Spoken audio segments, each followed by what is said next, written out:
El Consejo de Política Fiscal y Financiera se reunió el 7 de febrero después de año y medio.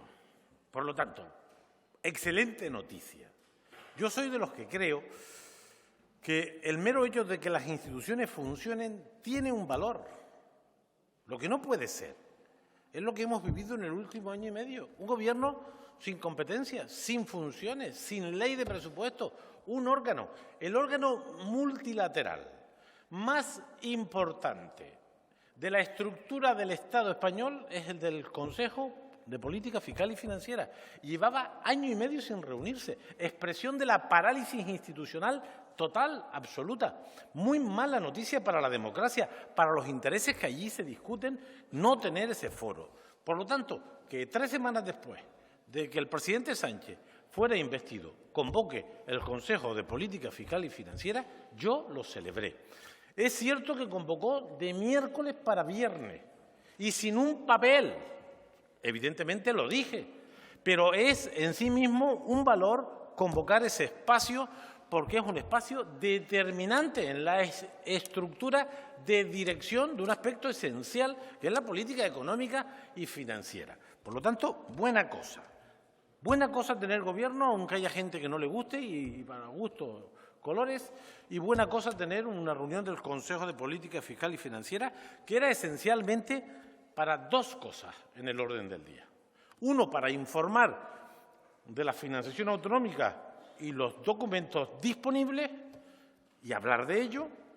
El otro, para aprobar los datos de estabilidad, déficit, deuda y regla de gasto de las comunidades autónomas. Esa era la razón de la convocatoria.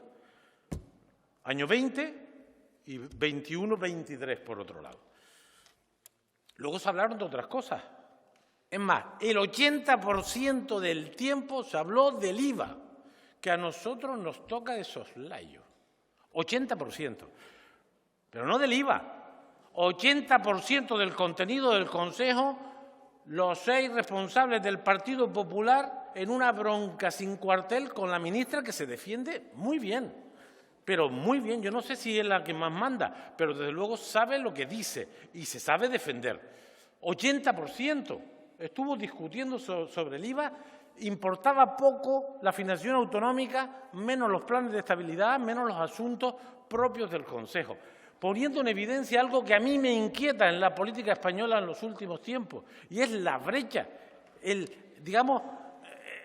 la confrontación total. Así no se avanza. No se construye nada desde la confrontación total. Tiene que haber diferencias, tiene que haber posiciones distintas, tiene que haber gobierno y oposición.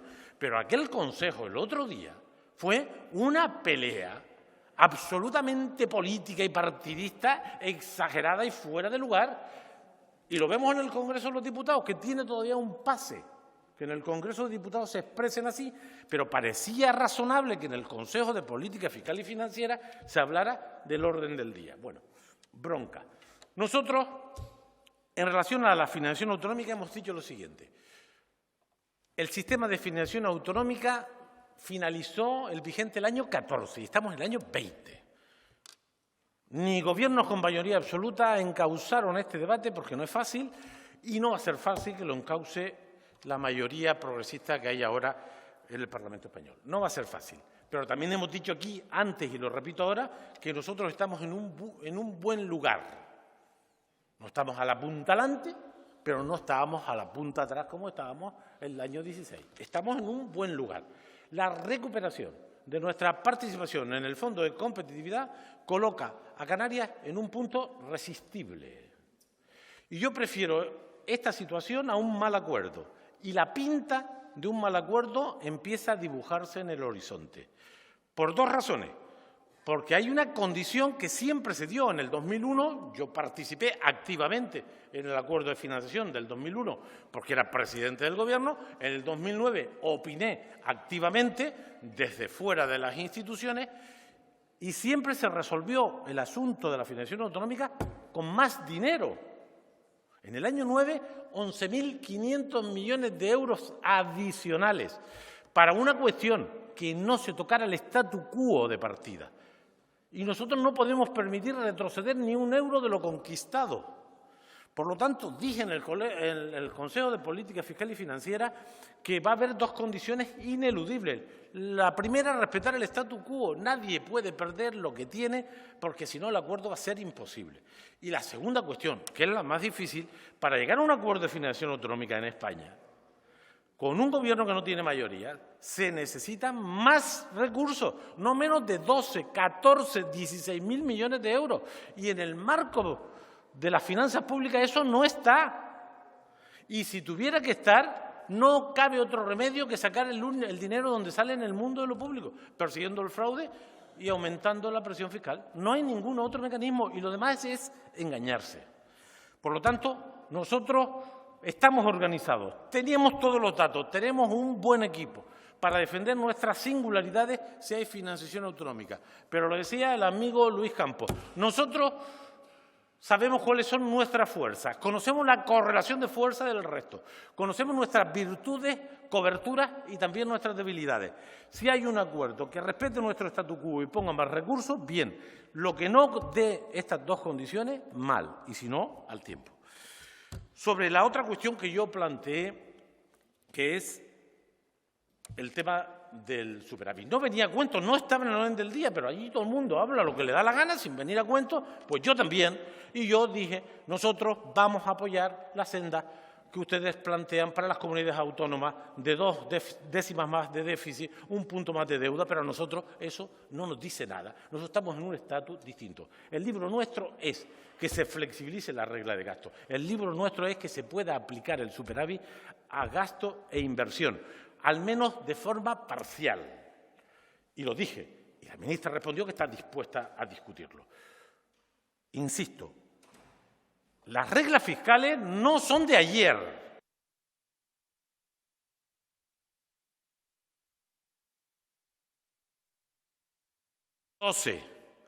Y las corporaciones locales españolas, escúchenlo bien, tuvieron superávit en el 14, en el 15, en el 16, en el 17, en el 18, en el 19 y lo tendrán en el 20. Y 5 comunidades, en una ocasión 4, han tenido superávit el 17, 18, 19 y lo tendremos en el 20. Esto no se resuelve con un golpe en el Consejo de Política Fiscal y Financiera. Quien entienda eso así, primero no lo hizo y tuvo oportunidad, porque eso no se funciona así. Esto se tiene que resolver en las Cortes Generales. Y ahí tampoco estamos sobrados. Pero la poca fuerza, yo le aseguro que la que depende de mí se pone al servicio. Gracias, señor Rodríguez. Turno ahora para los grupos no proponentes, Grupo Mixto. Señora Espino. Señoría, yo no tengo inconveniente en contestarlo todo. Siempre empiezo por las preguntas difíciles. Y dejo para, si me da tiempo, las fáciles. Y no me da tiempo. Por lo tanto, que si alguien no le ha respondido, no porque considere compleja su pregunta, sino todo lo contrario. Segunda cuestión. En el Consejo de Política Fiscal y Financiera no se va a buscar nada. Es que no lo han comprendido. El Consejo de Política Fiscal y Financiera es un órgano multilateral, donde la Administración General del Estado tiene el 50% de los votos y las 15 comunidades de régimen común tienen los 15 votos y las 2 ciudades autónomas. De manera que donde se deciden los cambios, para que lo comprendamos, es una cosa que se llaman las Cortes Generales, Congresos de los Diputados y Senado. Es ahí donde se hacen las leyes. Allí hay cosas que dicen las leyes que van al Consejo de Política Fiscal y Financiera. Y la Ley de Estabilidad Presupuestal y Sostenibilidad Financiera dice que el Gobierno de España en el primer semestre llevará al Consejo de Política Fiscal y Financiera la propuesta de capacidad o necesidad de financiación, la deuda y la regla de gasto para cada uno de los subsectores. Y esto es lo que está en el orden del día. Y a eso nosotros, que no nos afecta 2 décimas más de déficit porque no tenemos déficit, 1 punto más de deuda porque tenemos menos deuda que nadie, yo dije que sí, porque la primera condición es ser solidario, ser positivo con el resto de las comunidades. Hay comunidades autónomas que esas 2 décimas son muy importantes y a mí me parece bueno que a esas comunidades que tienen dificultades tengan 2 décimas más y lo voté sin dudarlo, y lo votaré las veces que haga falta. Lo propio en relación a la deuda. Pero también añadí que nosotros estamos en un estatus distinto. La historia es la historia. Tiene cosas positivas y negativas. No toca hoy. Pero yo he participado de ese debate durante años. Y lo que dije yo es, apoyamos a los que tienen necesidades de financiación, por lo tanto, las 2/10 de déficit, apoyamos a los que necesitan autorizar una deuda excesiva porque es de justicia que les apoyemos y, seguidamente, defendí lo que a nosotros nos conviene, que somos pocos los que estamos en este estatus de superávit, 4 comunidades, y defendí antes, allí, ahora y siempre que las reglas fiscales de la Ley de Estabilidad del año 12 deben adaptarse al nuevo ciclo de la economía española. Y lo he defendido aquí, desde la oposición. Está en el pacto de gobierno, está en el acuerdo que tenemos los 4 partidos de progreso, está en el acuerdo que firmé con los socialistas españoles en solitario porque no pudimos ser más. Está en todos nuestros discursos porque es razonable que lo intentemos. Yo soy consciente, porque conozco las reglas de juego. Cristóbal Montoro y María Jesús Montero me explican la necesidad de no tocar esto con los mismos argumentos, con los mismos. Yo he hablado con Montoro en su momento y ahora con Montero, pero no en el Consejo de Política Fiscal, por teléfono. Y los dos tienen el mismo argumento. Cuando van a Bruselas a presentar las cuentas públicas españolas, ellos aprovechan para el conjunto, para el final, para todo el sector público, los buenos datos de las corporaciones locales y los buenos datos de algunas comunidades para compensar los malos datos del resto de las comunidades, de la Administración General del Estado y, sobre todo, de la Seguridad Social. Y yo entiendo eso, porque no me volví loco, pero le digo, Montero y Montoro, Montoro y Montero, ¿no les parece a ustedes razonable que a quien cumple se le motive, se le premie, se le compense? Busquemos un mecanismo de flexibilización para que las corporaciones locales españolas que llevan 8 años con superávit, 8 años, y son 8.000, y estaba el PP con mayoría absoluta y no hizo nada, pues que se les premie y no pase ahora como pasa en Arona, en San Bartolomé de Tirajana, en Las Palmas de Gran Canaria, el Cabildo de Tenerife o el de Gran Canaria o la Comunidad Autónoma. Busquemos un mecanismo de flexibilización. Y si no puede ser el 100% del superávit, que sea un porcentaje, libere usted el esfuerzo que han hecho las instituciones y las sociedades correspondientes para facilitar el tema. Y ha aceptado el debate. El debate no es fácil. Es que cuando María Jesús Montero va a defender los planes de estabilidad de la economía española y del sector público, tiene que dar cuenta de todo, de lo bueno y de lo malo. Y yo creo que hay un resquicio para diferenciar, para facilitar alguna compensación a los cumplidores. Y es difícil. Por eso el PP no hizo nada. Ahora hablan, porque están en la oposición. Pero cuando estaban en el gobierno, primero se inventaron esto ellos, lo mantuvieron a capa y espada, con mayoría absoluta, estuvieron maltratando a las corporaciones locales españolas en el año 17, a nosotros, en el año 18, también a nosotros, pues entonces estaba el PP.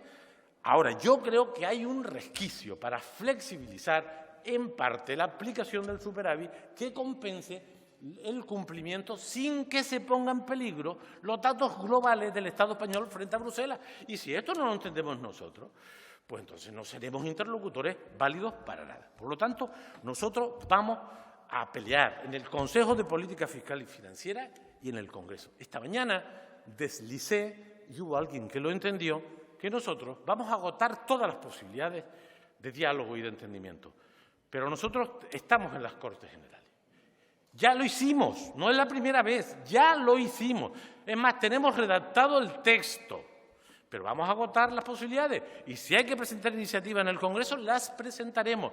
Y ahí se tendrá que retratar todo el mundo. Espero que no sea necesario, porque esto, la mejor manera de resolverlo es por diálogo, por consenso, buscando el acuerdo, y nosotros lo vamos a intentar. Y si el presidente me lo permite, yo le voy a pedir un minutito para rematar esto con el presupuesto del año 20, que también hablamos allí, aunque saben ustedes que el Consejo de Ministros Ya después de consultar a la Comisión Nacional esta de Política Local y al Consejo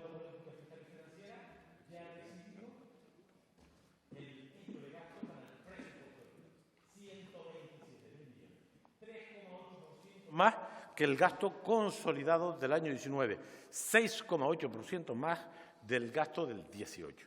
Un presupuesto restrictivo, un presupuesto corto.